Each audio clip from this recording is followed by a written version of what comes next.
let's say, Balfour, I break into your home and I have a knife and I want to steal something. So what is a reasonable degree of force? The simple question of, are Canadians even allowed to defend themselves in their own home or defend their property or defend their family, has sparked insane outrage across this country. A ripple effect. Everybody's talking about it because nobody really understands. Like, I mean, people do. Lawyers are getting involved and criminal law is being debated, but it's very weird. And the fact that it is very weird makes it extremely weird, because the answer should, without even hesitation, be yes. Somebody breaks into your home, you have the right to defend yourself. Somebody attacks you or your family or your property, you have the right to defend yourself. Yet it's not that simple in Canada. So we are going to be focusing on that, but that'll be a little bit later in the video. We're also going to be taking a look at Gavin Newsom having a complete freaking meltdown. NATO might be abandoning Ukraine, and well, Air Canada's strike is setting the precedent for Canada Post. Yeah, there's a lot to take a look at in this video. Welcome back to the channel. Welcome back to another video, everybody. Before we get into it, I do want to encourage you guys to hit the like button and subscribe. Now let's get started with Ukraine, because it seems like NATO might be giving up. Promise of NATO-style security guarantees for Ukraine may be too good to be true. Wow, this is getting a little crazy. It all sounded so promising. A NATO-style mutual defense guarantee for Ukraine provided by the U.S. and agreed to by Vladimir Putin. That was supposedly the concession won by Donald Trump during his summit with the Russian president in Alaska. The U.S. Special Envoy, Steve Witkoff, described the apparent breakthrough as game-changing. But it seems too good to be true, because judging by the comments from Moscow since then, nothing has changed whatsoever. The Russian Foreign Minister, Sergei Lavrov, described the current discussions about future security guarantees for Ukraine as a road to nowhere, and now hopeless.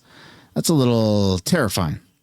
On both occasions, a veteran diplomat made it clear that the only security guarantee Russia is willing to accept is one that involves them, referring each time to a proposal put forward by Moscow at talks with Kiev in 2022. Under those terms, Russia would be among a group of guarantors along with China and would have an effective veto over any efforts to defend Ukraine. It was a non-starter for Kiev then, and it still is now, but the Kremlin knows this. I think it's proposal that's designed to be rejected so that Russia can continue its attempts to portray Ukraine as a barrier to peace and try to distance Trump from Europe. So we're going to have more on that as time goes on, but I do want to pass the question off to you.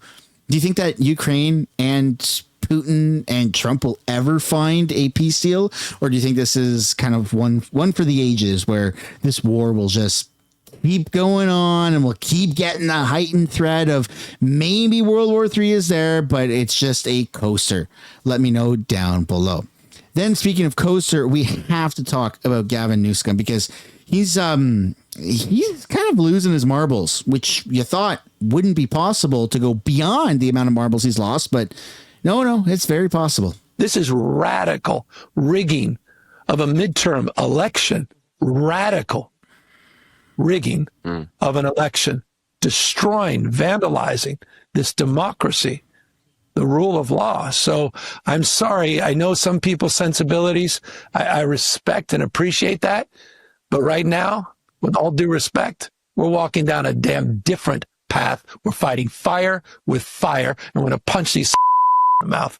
This is so this radical response is in regards to what happened with Texas. In a nutshell, Texas changed around the voting seats to pretty much guarantee Republican dominance for the next 50 or 100 years. Basically, the Democrats will never have control of Texas because the lines have been changed, which is a controversial topic since here in Canada, that's kind of what just happened in the federal election, where the lines were changed in the riding of Carleton, and the Conservative Party leader Pierre Poilievre lost his riding that he held for 20 some odd years.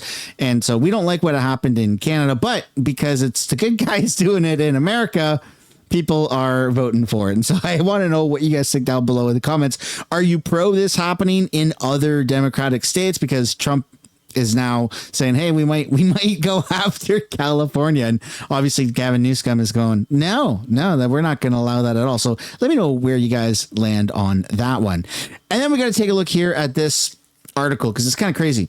Arrest of alleged extremists in Quebec City began with a tip from CSIS. A tip from Canada's spy agency in early 2023 triggered the investigation that led to last month's terrorism charges against 3 Quebec City men with ties to the armed forces, newly released court documents reveal. Police affidavits unsealed Thursday outline how the RCMP conducted covert surveillance for 9 months on a group of current and former soldiers suspected of being right-wing extremists. The document also shed light on the reason the Mounties raided the suspects' properties a year and a half before filing charges. The probe was disrupted in early 2024 when one suspect's ex-girlfriend asked municipal police to confiscate his guns because he was suicidal. The RCMP then quickly moved to seize the other men's cell phones, firearms, and equipment because of concerns that the initial search might spur them to destroy evidence. When the RCMP announced criminal charges last month, the force alleged that 3 of the men had conspired to forcibly seize a plot of land. That allegation doesn't appear in the affidavits, which were drafted before the investigators assessed the men's cell phones. However, documents say they held anti-government views, which is such a blanket freaking term. I mean, so many people have anti-government views. What does that even really mean? While the men conducted shooting drills in forested areas, the RCMP watched from the air, sometimes with infrared cameras. They're like ex-military and current military, and they're doing shooting in their spare time. And apparently, I'm not defending what's happening here, but it just sounds like they're getting in trouble for, well, anyways. Moving on, I digress. The Mounties followed the men. We're all thinking it. The Mounties followed the men, geolocated their cell phones, and planted GPS trackers. Investigators relied on undercover agents and informants and obtained records from banks, phone companies, and Canada Post? Interesting. Those details are contained in 7 court applications the RCMP used to obtain search warrants. The redacted affidavits, known as ITOs, were unsealed Thursday. The ITOs indicate that up to 16 individuals took part in the group's activities. 4 were arrested on July 8th, 2 of them members of the Canadian Forces. And so there you go. The cops are spying on everybody, it seems like. And I just kind of want to pass a question off to you guys. How do you feel about that? Are you like feeling good about that story, bad about that story, or you just don't really care? Let me know where you guys kind of land. And then we got to take a look at this new British Columbia party. It's called One BC.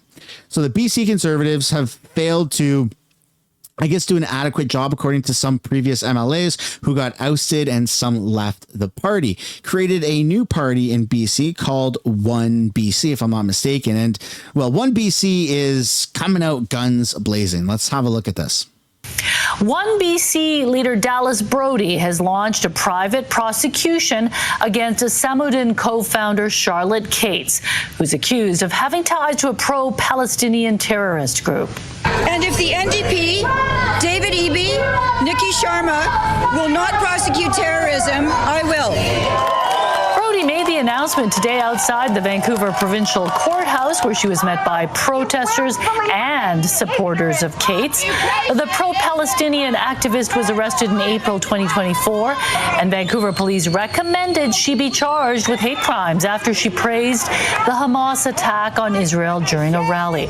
Brody says since then, nothing has been done to bring Cates to justice. Attorney General Nikki Sharma says it remains an active investigation. We take hate crimes and the ability to prosecute hate crimes you very don't. seriously, No, although you it's don't. not my decision about when. Remember the overweight, likely purple-haired, nose ring, kind of weird-looking person that was on one of the steps of the buildings in Vancouver that burned the Canadian flag and said "Death to Canada, death to Canada, death to America"? Remember that happened earlier this year or sometime last year, within the last 12 months. So that person is a not so good person who has ties, apparently, allegedly, to Hamas, and yeah, that needs to be dealt with accordingly. And this person right here is saying that we deal with hate crimes properly. No, you fucking don't. People can chant "Death to Canada" and there's no repercussions. Give me a break. Charges are laid directly from the prosecution service. My understanding of Brody's request is that it falls on the wrong level of government, that if it's related to terrorism charges, then that would be at a federal level. Sharma adds that the BC Prosecution Service makes independent decisions and that prosecution is not a political decision, and making it one could interfere with the investigation. Oh my goodness.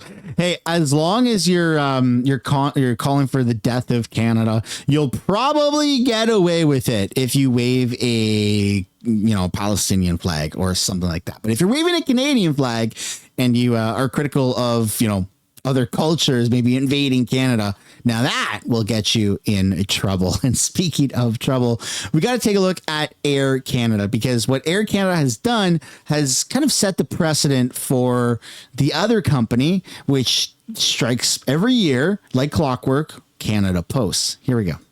The Canadian Union of Postal Workers has tabled new offers to Canada Post after both sides returned to the bargaining table this week. Striking Canada Post workers were forced back on the job in December by legislation from Ottawa. Remember that? But this round of negotiations that's happening right now, it's happening after Canada flight attendants they had a similar order, raising questions about how these talks could be affected. Joining us now is lawyer Lily Kuden. Lily, I find this really fascinating. Good morning to you first. Nice to see you. Good morning. How could the way in which Air Canada strike was resolved affect what happens with Canada Post? It could definitely have an effect. I think anyone working in a unionized context, especially Canada Post, is looking closely at what happened with Air Canada. The federal government intervened and the union said, actually, we're not going to comply with that order. We never had to see what would eventually happen because the two sides reached an agreement. But absolutely, if you are a union engaged in negotiations right now, you're thinking, is this a tactic I may want to use in the future? I was wondering that because, as we know, they were ordered back to work. The flight attendant said, no, we're not doing that. So then, and now here we are with a tentative agreement that they have to vote on, right? So how could this affect all industries, and how striking workers really relate to that back to work legislation going forward? Yeah, well, there's a lot of skepticism, I would say, especially on the union side, about the federal government's intervention in these types of cases.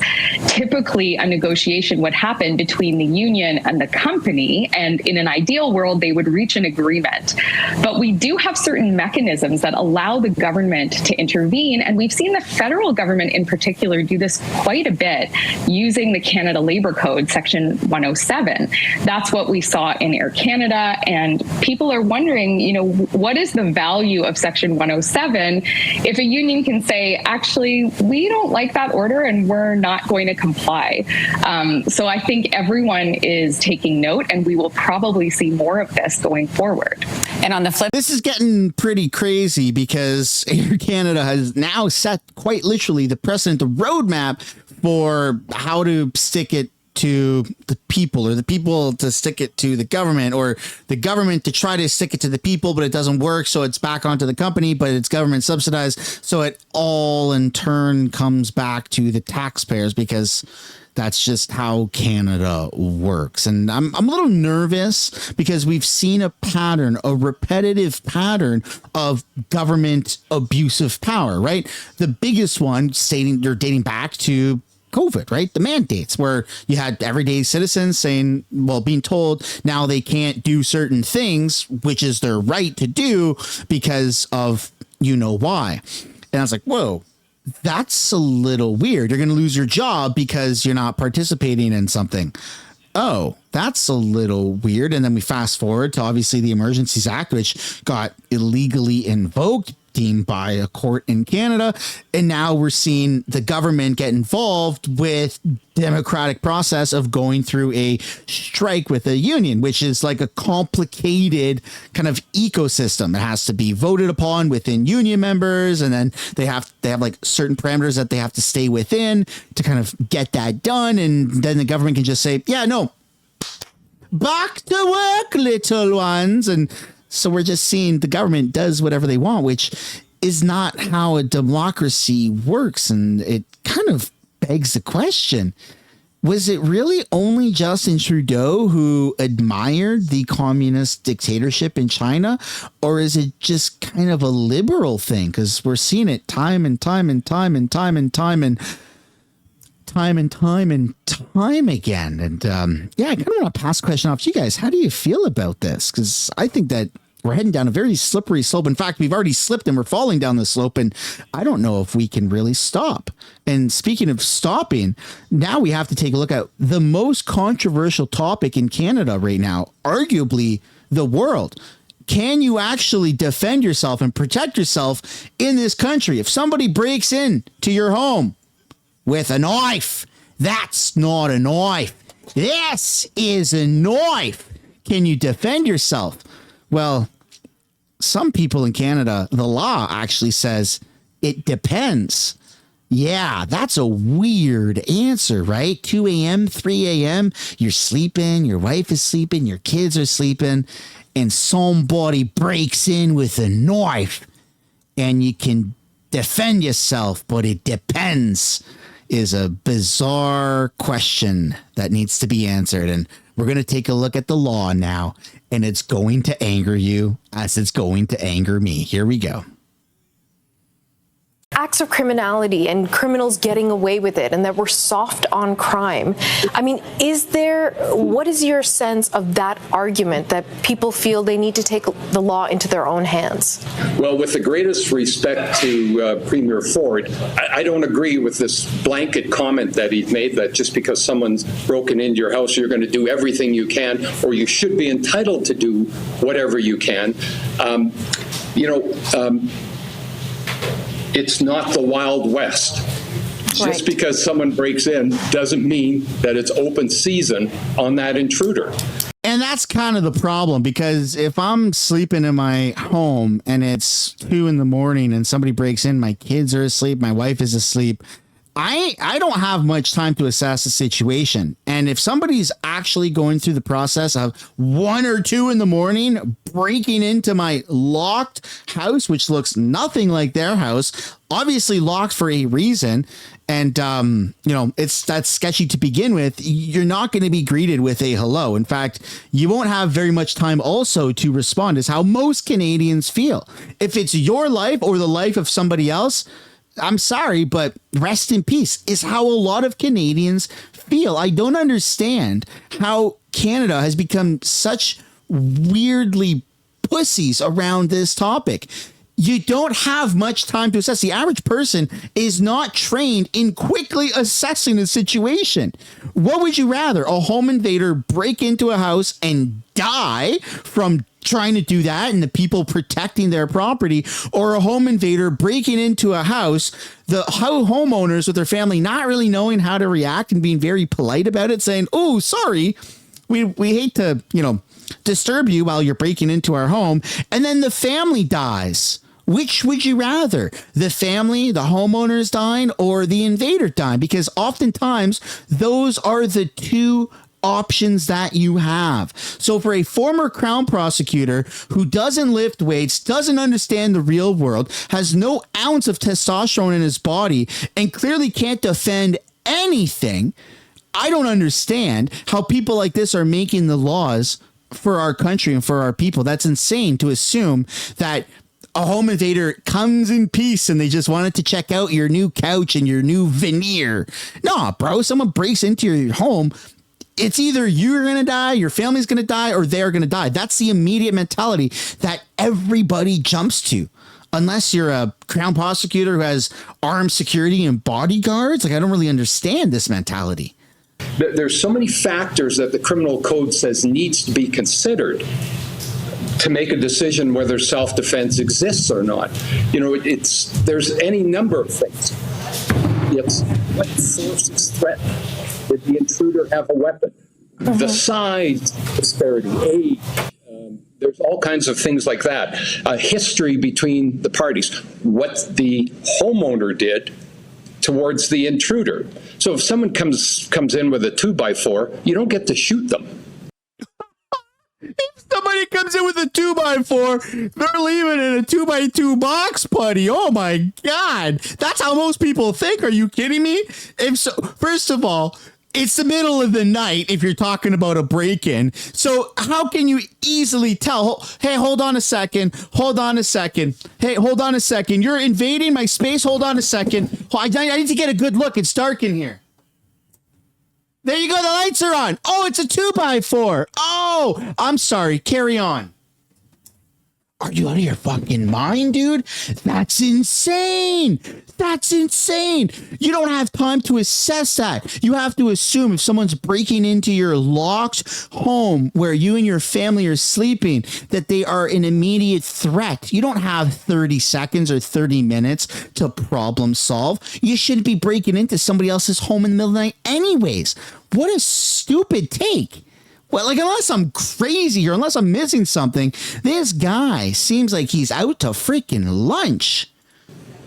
At least if they're not doing anything with the 2x4. And maybe you get to shoot them once in the leg. You don't get to shoot them 4 times in the leg and once in the back. It's really depending on what's happened all the way along. But for the Premier to say, you can do whatever you want, or you should be able to do whatever you want, I don't agree. Because as I said, it's not the Wild West and it's not open season on intruders. It's a matter of understanding the law, and in an instance where it's not clear cut. So how does one, and I hear all those factors that you're bringing up, the various variables about what was the relationship and what was the kind of weaponry and how much. So let's go through a scenario. Let's say, Balfour, I break into your home and I have a knife and I want to steal something. So what is a reasonable degree of force you can use to prevent me from carrying out this act of criminality? You stopped your pulse. You stopped their pulse. That's the only logical thing that I can think of. You come into somebody's home with a knife. The only logical thing that I can think of is they are no longer breathing and the knife is out of their hand. And then the cops get called to take the body away and you make your statements. And then you go back to bed. Probably have to drink some tea, probably calling off work the next day for that morning, because chances are you're not doing this in the broad daylight. So you're going to do this in the dead of night. Past midnight, 1, 2, 3, 4 in the morning, even, that's a bad move. You're not going to walk out of there with your knife and the things that you went in to steal with. That's how like most people think. The fact that this is even a fucking discussion is like sickening. Like, I want to grab a bucket and throw up right now. Oh my goodness. Maybe my mind is just programmed a little bit differently. I don't know, man. This shit makes me feel like I'm going crazy here. In your home. Sure. And it would depend, of course, what you're doing with the knife. If you're standing back, What? It depends what you're doing with the fucking knife. Oh my goodness. I'm done, bro. I'm leaving this country. That's it. I'm out. Hey, everybody. Thanks so much. Thank you so much. God bless this country. God bless this country. I was in the fucking military for 9 years. Fuck this shit. It depends on what the person is doing with the knife. You know what? It was a neighboring person from a few blocks down, and they ran out of butter, but they came over with their knife in their hand because they're looking to take a little bit of butter from your fridge on their fucking knife. Are you kidding me? Are you kidding me? Grabbing something and just holding the knife, that's a completely different scenario than if you come at me with the knife. Because if I perceive that you're going to use lethal force against me, I can respond in kind. And one thing that your viewers should understand that's in favor of, for instance, the homeowner, is that there's a lot of leeway given in the self-defense provision in the criminal code. And the legal expression that we use is that the force used to defend a person is not weighed to a nicety. In other words, you don't have to say, okay, look, they're coming at me with a knife. If I do exactly this, I could maybe repel the knife attack without getting hurt. That's not what is required. A person is entitled to react and react quickly. It's just whether in the circumstances, given that latitude, we could say that that falls in the realm of reason. Okay. Yeah. No, I'm sorry. You break into my home while me and my family are sleeping and you have a knife. I'm sorry. Does it really need to be said what we're going to do? Because I don't give a shit if you're just, I have a knife. I have a knife. I'm sitting over here. You can't do anything about it. Yeah, no, something's going to be done. You're not breaking into my home with my family sleeping, holding a fucking knife or even a 2x4. Like, what is going on in this country? Oh my goodness, man. I'm so tired from this. I'm done with this country. Chat, let me know down in the comments where the hell I can move to, because this is insane. Like, I'm disgusted. I can't even book a flight out of here because it's Air Canada. And Air Canada is so unreliable right now. So I'm trapped. I'm freaking trapped in this country. Oh my God. Tabarnak, sicales. And as you said off the top, you need more information about this case. But based on what you know so far, Balfour, is there a possibility that the homeowner or the resident of that home will not actually face charges and the charges could get dropped? I mean, that's always a possibility. You know, once the prosecution looks at the case, the facts that they have, they may come to the legal opinion that there's no hope of conviction and the charge could be dismissed. They'll make a legal assessment of that. So, you know, it's, I guess, yet to be seen. But as we said at the outset, it's not inconceivable that, you know, the intruder breaks in and we don't know what the weapon is that he's charged with. You know, is it a 2x4? Because anything can be used as a weapon. You could take a pencil. It's a pencil for writing, but if you stab somebody with it, it's a weapon. So it depends on what the weapon is. Was it a gun, for instance? That ups the ante. But hold on. I bet you, as the former Crown prosecutor in this country, as long as they're holding their gun and they're not pointing it at you, then there's nothing you can do about it because it's not a threat. It's just a gun, right? And as long as he's like this and he's like, this is my gun, you can't do anything about it, you can't shoot me, then you can't do anything about it. What the fuck is going on with this country? I watch this and I get sick to my stomach. I feel like we're watching Retardville. But this is Canada. We live here. Like, we pay taxes. Like, I have a Canadian driver's license. I have a Canadian passport. I'm in Canada. And this is sickening because at any time, somebody could break in with a knife. And there's nothing we can do about it. Or a gun. But as long as they're not pointing it at you, then they're okay. Oh, my God. Like and subscribe, please, before I lose my mind. This is insane.